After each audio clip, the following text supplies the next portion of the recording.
really. So that's what, so Booth, and then off he goes to prepare for that night.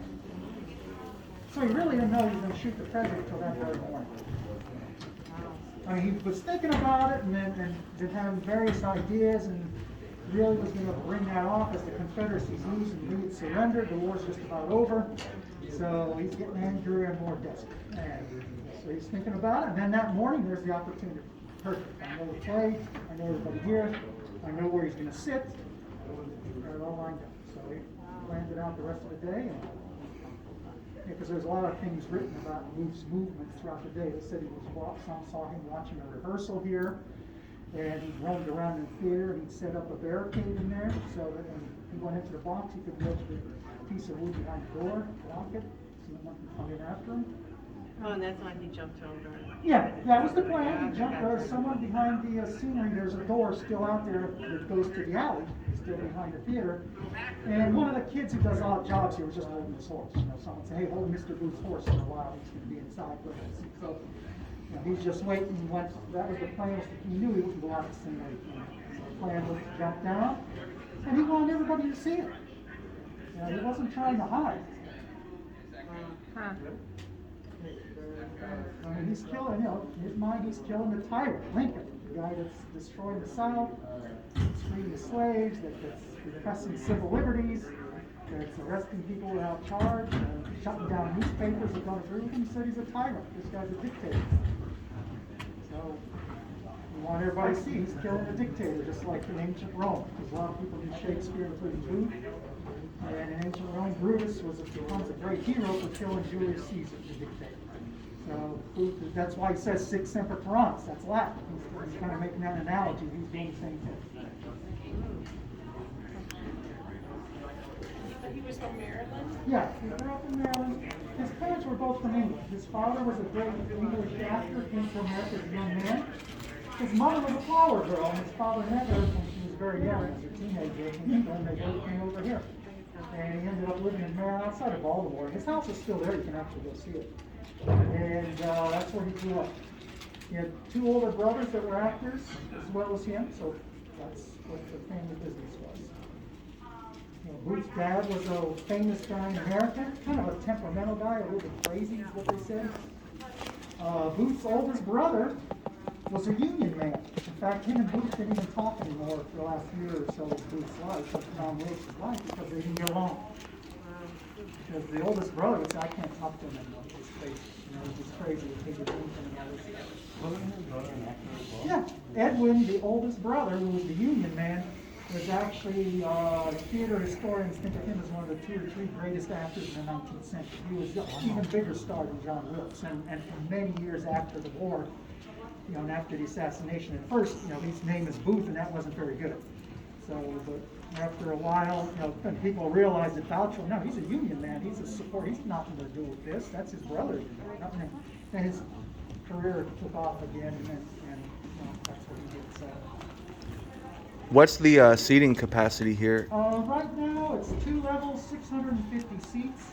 Where in Lincoln's time, it was 3 levels and about 1,700 seats. Wow, okay. You saw the little wooden chair in the presidential box. There was one little wooden chair with no padding. That's roughly the types of chairs that were in the theater at the time. Okay. So you have bench seats up above, bleacher seats like at a baseball game or football game. And if the sign outside, when you look at the front of the building, it says Family Circle, 25 cents. Yeah. The sign out there, that's what they're talking about. It's a separate entrance. You'll be coming up this way and you sit up there for cool. These 2 levels were wooden chairs that you could move around and a little more expensive. Do they ever do renditions of Our American Cousin anymore? No. No? No, they thought about it years ago, several decades ago, but then they thought, And plus, when you read the script, it's not very funny. It's a lot of English, it was written in England. It was a big hit at the time. But it's kind of like, I don't know if anybody's ever seen the Beverly Hillbillies TV show, if you ever saw that before.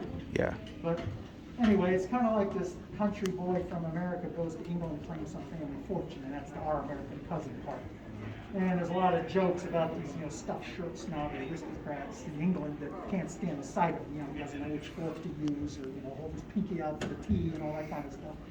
And so it's a lot of culture clash jokes, and it's funny at the time. It's a big hit, big played. It was very, very popular in England as well as in America, but it wouldn't make sense for today. It really does. When you read the script, it doesn't. Now, Like the funny line in the play that the main actor says on stage here, it's Booth's funniest line. I mean, Booth knows is the funniest line in the whole play. Guy says, "Don't know the manners of good society, eh? Well, I know enough to turn you inside out, old gal, you soft-dologizing old man trap." I don't hear anybody laughing. But in 1865, that was absolutely hilarious. But that's what he said. That's brought down the house in laughter. That's what Booth is waiting for when he steps behind the president and shoots. you said 1700 was approximately the Yeah, seating. roughly. There's newspaper accounts that have different numbers there, but the standard theater capacity in those days was about 1,700. So that was pretty average then for. Now today it's 2 levels, 650. Okay. So we don't have anybody sitting up there because of the sound equipment, the electronics and lighting and stuff for the modern productions. And then these 2 levels, because they're more theater, modern movie theater type seats, they take up more space. So I think the thinking is we like authenticity, but nobody's going to pay $100 to watch a play sitting on a little tiny wooden chair. Right. In those days, that's just what it was. Not anymore.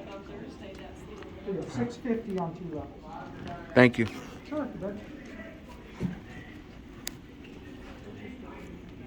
Thank you very much. sure, welcome. Yep, so when you go down those stairs, that's the same path Lincoln came up. The last steps he ever took in his life. He came up the same way you're going down. And that's where they carried him out too. When he was carried, they carried him down that way too.